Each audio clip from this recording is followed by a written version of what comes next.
اللہ پاک نے ہمیں بے شمار طاقتیں دی ہیں، لیکن ہم ان کو استعمال نہیں کرتے۔ اور دنیا آخرت میں اگر ہم کامیابی چاہتے ہیں تو ہم معرفت النفس حاصل کریں، کہ یہ حدیث بار بار بیان کی گئی، من عرف نفسہ فقد عرف رب، جس نے خود کو پہچان لیا اسی نے اپنے رب کو پہچانا۔ یعنی اے انسان، تیرے اندر بے پناہ چھپی ہوئی طاقتیں ہیں، اور ہمارا عنوان بھی ہے کہ discover your brains hidden power, یعنی آپ ڈسکور کریں، معلوم کریں کہ اللہ نے آپ کے دماغ کے اندر کتنی عجیب و غریب طاقتیں انسان کو عطا کی ہیں، اور یقیناً ہم لوگ انہیں استعمال نہیں کرتے۔ اسی لیے حضور پاک نے کہا کہ 1 گھنٹہ فکر کرنا 70 سال کی عبادت سے افضل ہے، کیونکہ 1 گھنٹہ بھی آپ نے فکر کیا، آپ کی زندگی میں انقلاب آ سکتا ہے، دوسرے انسانوں کی زندگی کو بہتر کر سکتے ہیں، دنیا میں اصلاح کر سکتے ہیں۔ یہ سارے امور جو ہیں آپ کی فکر سے ہیں۔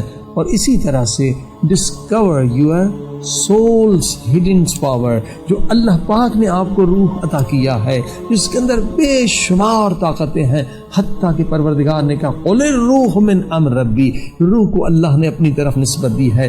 اے انسان، یہ عظیم الشان نعمت ہے، اس سے فائدہ حاصل کر، تیری زندگی بدل جائے گی، ایک عظیم انقلاب اپنے اندر پیدا کر سکتا ہے، ایک تو عظیم انقلاب معاشرے میں پیدا کر سکتا ہے اگر ان طاقتوں کو تو ڈسکور کر لے، معلوم کر لے۔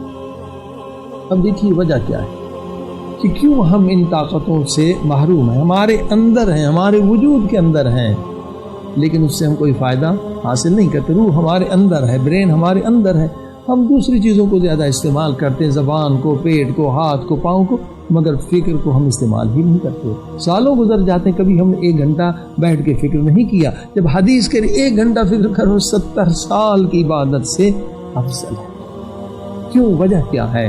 اب یہاں مولا حسین علیہ الصلوۃ والسلام دعائے عرفہ میں اس کی وجہ بھی بتاتے ہیں کہ کیوں انسان ڈسکور نہیں کر سکتا، 70 سال ہو یا 100 سال عمر ہو، لیکن جب تک ہم اہل بیت کے فرامین پر، قرآن کی آیتوں پر عمل نہیں کریں گے، ہم کسی بھی روحانی طاقت کو ڈسکور نہیں کر سکتے، حاصل نہیں کر سکتے، محروم رہیں گے اور ایسے ہی قبر میں چلے جائیں گے ناکامی کے ساتھ۔ لہٰذا مولا حسین کیا فرماتے ہیں، کیوں ہم نہیں دیکھتے؟ ہمارے اندر برین ہمارے اندر ہے، مائنڈ ہمارے پاس ہے، روح ہمارے پاس ہے، مگر ان کی طاقتوں کو ہم نہیں دیکھ سکتے۔ وجہ کیا ہے؟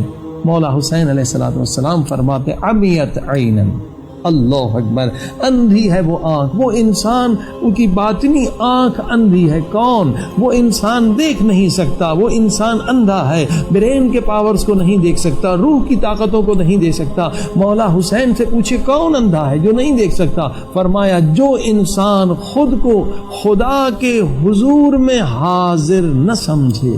اللہ، گزشتہ پروگرام میں بھی گفتگو ہوئی تھی اور مولا حسین نے اصل وجہ بتائی کہ جو انسان خود کو خدا کے حضور میں حاضر نہ سمجھے وہ اندھا ہے، وہ اندھا ہے، وہ مائنڈ کے پاورز کو ڈسکور نہیں کر سکتا، وہ روحانی طاقتوں کو ڈسکور نہیں کر سکتا۔ اگر ڈسکور کرنا ہے تو چابی یہی ہے جو مولا حسین بتا رہے ہیں، کلید یہی ہے، کی یہی ہے، مفتاح یہی ہے۔ کیا چابی ہے؟ ان کمالات کی چابی کیا ہے؟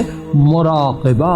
مراقبے کا ذکر قرآن میں بہت ہوا، ہم متوجہ نہیں ہوئے۔ مراقبے کے بغیر، یعنی جسے ہم آج لوگ اسے میڈیٹیشن کا نام دیتے ہیں کہ میڈیٹیشن کے ذریعے سے، معمولی میڈیٹیشن کے ذریعے سے برین کے اندر اتنی طاقت آ سکتی ہے، آپ کینسر سیلز کو ختم کر سکتے ہیں، جس کی وجہ سے 40 یونیورسٹیوں میں باڈی مائنڈ میڈیسن کا ڈپارٹمنٹ کھل چکا ہے۔ اور یہی نقطہ جو ہے مولا حسین بتا رہے ہیں کہ مراقبے کے بغیر اندھی ہے وہ آنکھ، یعنی قلب کی آنکھ، اندھا ہے وہ انسان، اس کا دل اندھا ہے جس کے پاس مراقبہ نہیں۔ مراقبہ کیا ہے؟ یعنی خود کو خدا کے حضور میں نہ سمجھنا۔